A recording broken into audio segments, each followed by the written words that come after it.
ഈ കാണുന്ന റെസ്റ്റോറൻറ്റിൽ നമ്മൾ മണിയടിച്ചാൽ ഫുഡ് വരും. വേറെ ആരും മണിയടിക്കാനല്ല കേട്ടോ, ആ ടേബിളിൽ ഒരു മണി വെച്ചിട്ടുണ്ടാവും. അപ്പോൾ ആ ബെല്ല് നമ്മളെടുത്ത് അടിക്കുമ്പോഴാണ് വെയിറ്റർ നമ്മുടെ അടുത്ത് വന്ന് ഫുഡിൻ്റെ ഓർഡർ എടുക്കുക. ആദ്യം ഞങ്ങൾ ഓർഡർ ചെയ്ത് ഫിഷ് ഫിംഗേഴ്സ് ആയിരുന്നു. പക്ഷേ ചൂട് കാരണം അതിൻ്റെ ടേസ്റ്റ് പോലും അറിയാൻ പറ്റിയില്ല. പിന്നീട് കഴിച്ചപ്പോൾ നല്ല ടേസ്റ്റ് ഉണ്ടായിരുന്നു. പിന്നെ നമ്മൾ ബാർബിക്യൂ ചിക്കനും അതിൻ്റെ കൂടെ ഒരു പോർഷൻ ഓഫ് റൈസും ആയിരുന്നു. അത് അത്യാവശ്യം നല്ല സ്റ്റാൻഡേർഡ് ടേസ്റ്റ് ഉണ്ടായിരുന്നു.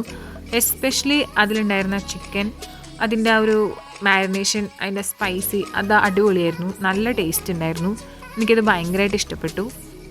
പിന്നെ നമ്മൾ പറഞ്ഞിട്ടുണ്ടായിരുന്നത് ബാർബിക്യൂ സ്റ്റീക്കാണ്. സ്റ്റീക്ക് എന്നാണോ സ്റ്റേക്ക് എന്നാണോ പ്രൊനൗൺസ് ചെയ്യാൻ അറിയത്തില്ല. എന്തായാലും ഫുഡ് നല്ല ടേസ്റ്റി ആയിരുന്നു. ബോയിൽഡ് വെജിറ്റബിൾസും സ്മാഷ്ഡ് പൊട്ടറ്റോസും ആയിരുന്നു അതിൻ്റെ കൂടെ ഉണ്ടായിരുന്നത്. അതെല്ലാം കൂടെ കഴിക്കുമ്പോൾ നല്ലൊരു കോംബോ ആയിരുന്നു. പിന്നീട് കോൾഡ് കോഫിയാണ് കുടിച്ചത്. കോൾഡ് കോഫി എനിക്ക് പൊതുവേ ഭയങ്കര ഇഷ്ടമുള്ളൊരു സംഭവമാണ്. ആൽഫ്രഡോ പാസ്തയാണ് പിന്നെ നമ്മൾ ഓർഡർ ചെയ്തിട്ടുണ്ടായിരുന്നത്. അതും നല്ല ടേസ്റ്റി ആയിരുന്നു. ബ്ലൂ ഗ്ലേസർ മൊജിറ്റോയും ലെമൺ ഐസ് ടീയും ആണ് ഉണ്ടായിരുന്നത്.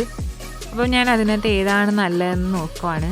എനിക്കിഷ്ടപ്പെട്ടത് ലെമൺ ഐസ് ടീ ആണ്. പക്ഷെ എനിക്ക് വേണ്ടി ഓർഡർ ചെയ്തത് ആ ബ്ലൂ കളർ ഡ്രിങ്ക് ആയിരുന്നു.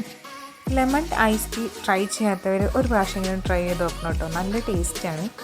ഇത് ഈ റെസ്റ്റോറൻറ്റിൻ്റെ ലൊക്കേഷൻ വരുന്നത് കൊരട്ടി മുരുങ്ങൂർ പോകുമ്പം NH ചേർന്ന് തന്നെയാണ്. ഫ്രണ്ട്സ് ആൻഡ് ഫാമിലിയൊക്കെ ആയിട്ട് വന്ന് അത്യാവശ്യം നല്ലൊരു സമയം സ്പെൻഡ് ചെയ്യാൻ പറ്റിയ റെസ്റ്റോറൻറ്റാണ്.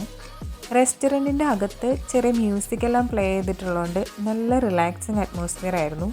അപ്പോൾ ഈ വഴി വരുമ്പം ജസ്റ്റ് ഒന്ന് ട്രൈ ചെയ്ത് നോക്കാം.